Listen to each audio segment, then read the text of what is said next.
Bharuch LCB પોલીસની team Ankleshwar વિસ્તારમાં પેટ્રોલિંગમાં હતી તે દરમિયાન વાલિયા તાલુકાના આમલા ગભાણ ગામનો સતીશ શોમાં વસાવા તેના સાથીદારો સાથે સ્વિફ્ટ અને ઇકો ગાડીમાં વિદેશી દારૂનો જથ્થો ભરી વાલિયા તરફથી અંકલેશ્વર તરફ આવી રહ્યા હોવાની માહિતી મળી હતી।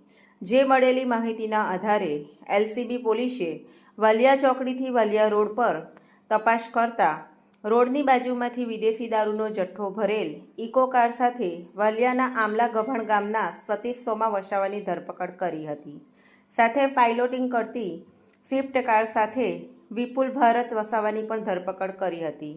એલસીબી પોલીસે ઇકો કારમાંથી રૂપિયા 2,82,000નો વિદેશી દારૂનો જથ્થો અને 3 લાખની ઇકો તેમજ 4 લાખની સ્વિફ્ટ કાર અને 2 નંગ મોબાઈલ મળી રૂપિયા 10,02,000નો મુદ્દામાલ કબજે કરી સતીશ વસાવાની સઘન પૂછપરછ કરતા અગાઉ નોંધાવેલ ઓર્ડર મુજબ વાલિયાના ચમારિયા ગામના શૈલેષ વસાવા વિદેશી દારૂનો જથ્થો આપી ગયો હતો અને મહારાષ્ટ્રના ખાપડનો હરેશ વલવીએ બિયરનો જથ્થો આપી ગયો હોવાનું જણાવ્યું હતું અને આ વિદેશી દારૂનો જથ્થો ઝઘડિયા, વાલિયા અને અંકલેશ્વર તાલુકાના 13 ઈસમોને પહોંચાડવાનો હોવાનું જણાવ્યું હતું।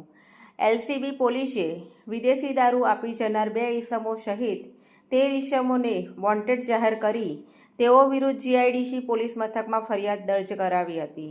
જીઆઈડીસી પોલીસે ગુનો નોંધી વધુ તપાસ હાથ ધરી છે।